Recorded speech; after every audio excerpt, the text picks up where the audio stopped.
Ruutaan ermeellaadhaanii akka obboleettiitti wajjiniidhaan jiraannaa waliifis hin bilbillaa yeroo rakkoottis wal qaqqabuu qabnaa yoo jettu jechuudha. Egaa wanti kun anaa fi baay'een isaa gadinaa liqimsamaatu hin jiru jechuudha. Maaliif jennaani wanta ta'uu jiruu fi garamitti akka deemu jechuudha. Fuula namaarraa in ifa jechuudha. Osoo amina walitti yaaduu baataniiru ta'e baay'ee tokkodhaanii bareeda jedheenan yaada jechuudha. Wanti kun yookiin immoo ermeelaan osoo Abiraamidhaan dhiistee kaleessa ta'uu ni mala ture jechuudha. Amma immoo jechuudha ifaanii dhufee itti dabalameetoo jira jechuudha. Ruutaa faana ta'eetoo jira jechuudha. Qophii biraa walii galanii jechuudha. Torbaan lama akkasidha jechuudha ifaanii. Edda shoora taphachuu eegalee dhiifamaa ganama jedheeni galgala dhaqee mucaa kottuba jedheeni akkamitti akka boccooqaa ture argitaniitoo jirtu jechuudha. Ashamaa akkam jirtu hordoftoonni kiyyaa marti keessan isiniin jechaa jechuudha. Warri na jaalattan, warri na kabajjan, warri na guddisaa jirtan Waaqayyo abbaan koo baraaf jireenya keessan haa eebbisu, eebbifamaa dhala heebbaa ta'aa isiniin jechuu barbaada. Egaa haa ta'u malee Ermeellaa fi Abiraam dhufaniitoo jiru jechuudha. Kan hin jedhu ani har'a dhiifamaa boru dhiifamaan kun boruu waan balleessu qaba yookiin immoo waan barbadeessu qaba jedhee yaada han akka kiyyatti jechuudha. Dhiifamni iddoo qaba jechuudha. Namni miidhame tokko immoo isa miidhetu dhiifama jechuun qaba malee inni hin miidhamne maaliidhaaf kan inni dhiifama gaafatu. Ruuttaani miidhamtuudha jennu abbaa manaa ishee dhabdee yeroo garaatti baattuu akkas taate ajen osoo Abiraamii fi Ermeellaan dhiifama gaafatanii dhiifama baqqaa gootee bareedaadha. Kan miidhame yoo ishiidha, kan miidhe yoo Abiraamidha. Eebbi koo ni qabama, karaan koo hin qabama. Dhiifama jechuun kun akkamittis fudhattaniittu? Karaa gaariidhaan fudhattanii deebii qaba jettanii fudhattanii? Ani garuu deebiin isaa walumaan kan arginuu fi kan arginu ta'a. Asitti maal jedhee dubbachuun barbaadu garuu xoofoon dhadhaawwan wayii jechuudha akka qophaa'ee jiru beekamaadha guutumaan guututti. Sababni isaayyuu asirratti Abrahaam ammayyuu ta'eera taanaan amaneetoo hin jiru jechuudha. Balleessaa isaanii baranii yakka hojjetan baranii kallattiree garaagaraadhaan dhiifama nu gaafachaa jiru. Nutis immoo waan dhiifama hin gooneef tokkollee hin qabnu.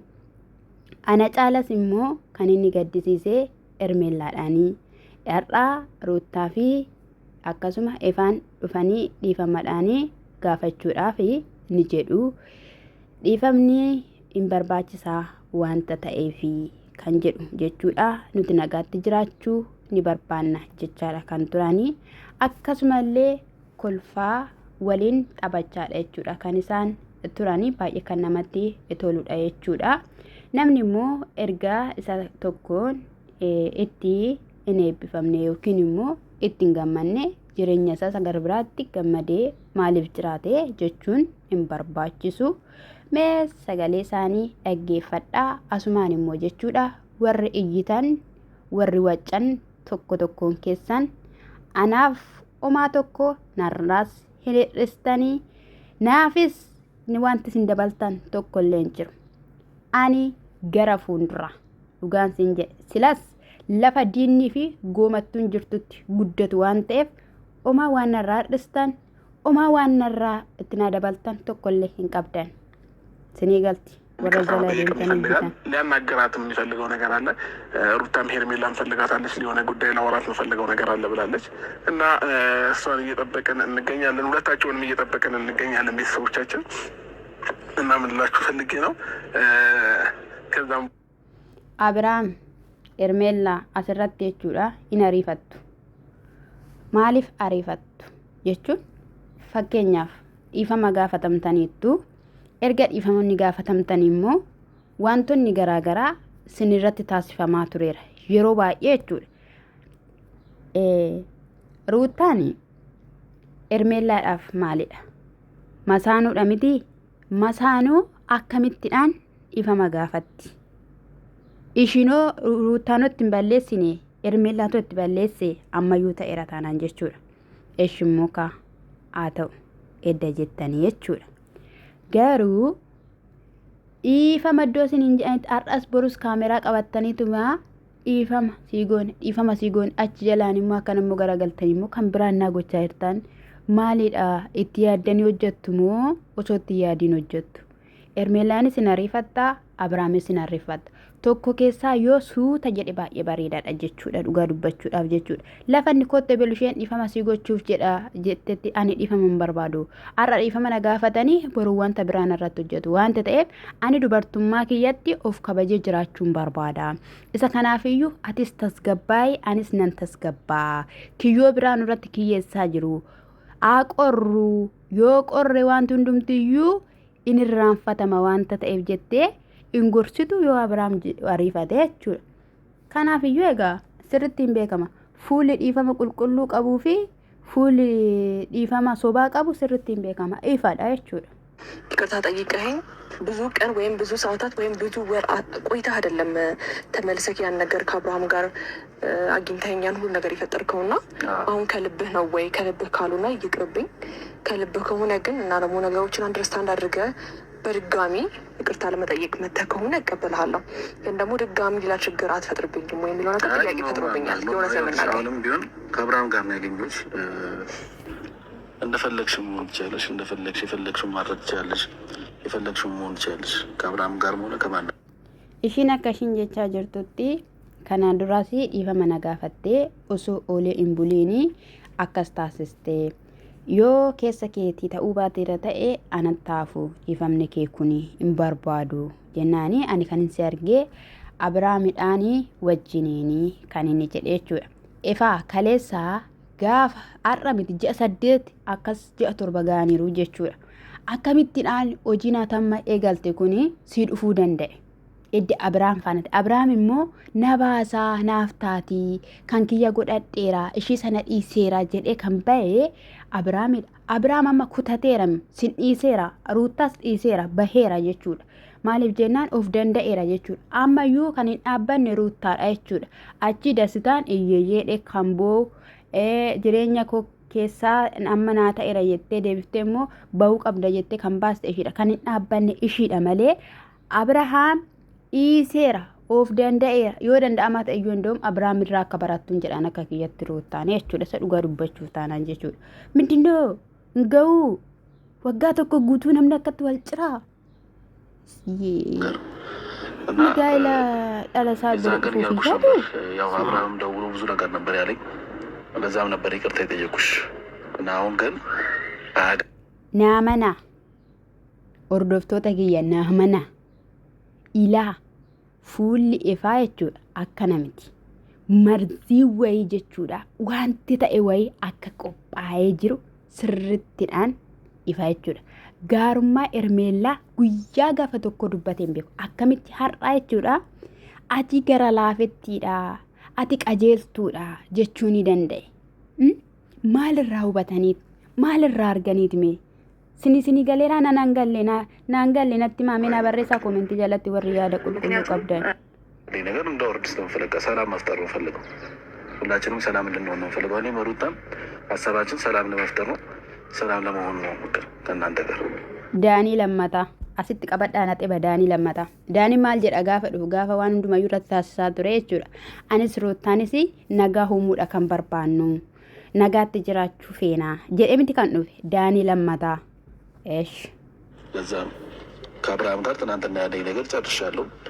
ከአንቺ ጋር መጨረስ ስላለብኝ ነው እና ይቅርታ አይነት ተቀበይኝ እሷንም ጭምር ይቅርታ መጠየቅ እንዳለብህ እንዲሁም ከነማ dhibu jechuudha ammoo jechuudha. Abrahaamtu dhiifama godhi bakka jedhe bira darbe bakka dhiifama jedhee Abrahaam baay'ee tokko shakkeeraan irratti isaan bareera maal akka gochaatoo jiran jechuudha. እና እሺ ምናምን የምንፈልገው ነገር ስለሆነ ደስ ብሎኛል። ከዛ በመቀጠል ደግሞ ይህንን ሀሳብ አስበህበት ምናምን ድጋሚ እናገኛቸው ስላልከኝ እውነት ለመናገር ደስ ብሎኛል። ምክንያቱም ያው እሱን ይቅርታ ፈለግሽ እየተደዋወልን እየተገናኘንም ቢሆን ጥሩ ነገር ብንፈጥር ደስ ይለኛል። አንተም ያው ልጅ argitanii kinaasitti jechuudha. Ani feete akka obboleetti ta'uu hin dandeenya obboleetti siistarii garaa tokkodha warra dhalannee aatii fi abbaan keenya tokko innaa walii bilbilaa wal gargaaraa wajjiniin taanaa misaas erbaatas wajjiniin nyaannaa ermoo nyaatta yoo feggachuu baatte isa dhugaan siin jedhega አጋው ድደኔቱሲን ለማየት እየመጣክ ነው እና ያ ነገር አሪፍ ነው። አንተም በዚሁ እንድትቀጥል እፈልጋለሁ። ምክንያቱም የልጄ ፍቅር ወይም ደግሞ የልጄ jalqabarratti jechuudha Abiraami mucaa mana dhaqee ilaalaa jira mana dhaqa mana ishii kam eessa dhaqa sanitti fakkaate mana dubartii kee samaanaa tarsaasee balbala saaqatee ol galee mucaa ilaalee ba'a kuniyyuu mataan isaa jechuudha kiyyoo immoo beektu miti dhasattiini gogorri laga keessaa qabanii jechuudha amma qabamaga ruutiyyeen immoo maal jetta asirratti mucaa kee dhuftee ilaalaa jirta seera qabeessaanii baay'ee namatti tola haaluma kanadhaan itti fufii jetteen ishee jedhe ማየት እፈልጋለሁ ብለህ ብዙ ጊዜ ይህን ሀሳብ ስላሰባችሁም ስላቀዳችሁም ከልብ እናመሰግናለን። ገለቴፈት የሩታና የሄርሜላ መገናኘት አስፈላጊ ነው ብዬ አላስብም። በቃ ዱፍቴ ዶክየት ኦልሬዲ መንገድ ላይ ድንገት ብትገናኙ ሰላም ልትባባሉ ትችላላችሁ። ከዛ የዘለለ ነገር ግን አስፈላጊ ነው ብዬ አላስብም እና yaada wal arginaa walini naasofnaa eenyu fide sitti fakkaate ruutaa fide wal arganii waliin achi booddee immoo Abiraam immoo wal argachuun keessanii hin barbaachisa jedhee hin yaadu Meelaanii hiriyaa dubartii hin qabdu ammaa fi hiriyaan ishii wanti hundumti ishii aanadha karaa irratti ennaa wal argitan qofa nagaa wal gaafadha wal dhungadha malee saayii I don't know. ለዚህ ሀሳባችሁ በጣም ከልብ እናመሰግናለን። እኔም ደግሞ መምጣት ባለብኝ ታይም እመጣለሁ እንግዲህ ነው ያለው። ከዛ ውጪ ግን የሩታና የሄርሜላ መገናኘት ምንም ይናል ኧረ ወላ አርገኒ ኤለከነ ነው ብዬ አላስብም። ሰላም ለማውረድ ያክል እኮ ነው። አይ ወርዷል፣ በቃ ሰላም ወርዷል። አሁን ላይ ሰላም ነን፣ ችግር የለብንም። ማልበኛ ችግር የለም። እኛ ብንራሳችን ስናወራ እናንተ ጋር ችግር ካለ አናውቅም።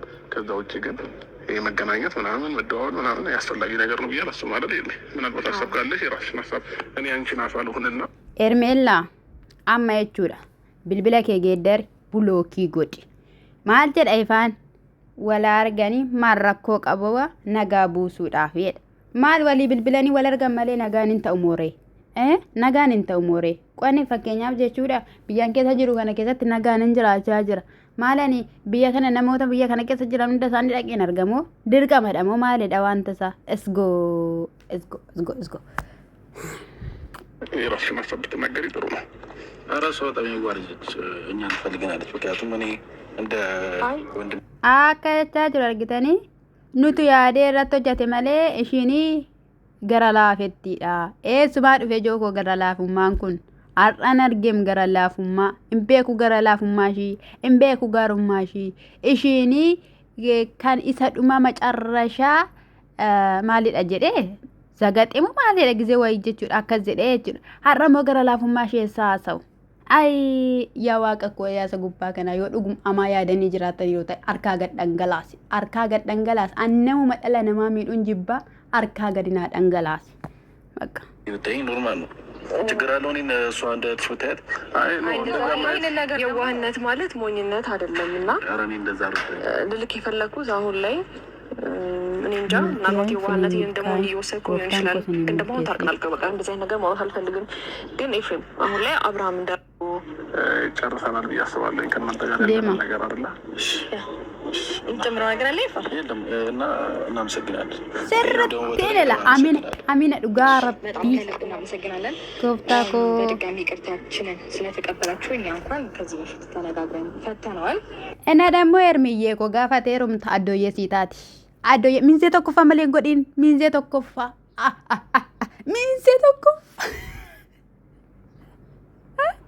minse tokkoffa እሺ እያስባለሁኝ ያው እንግዲህ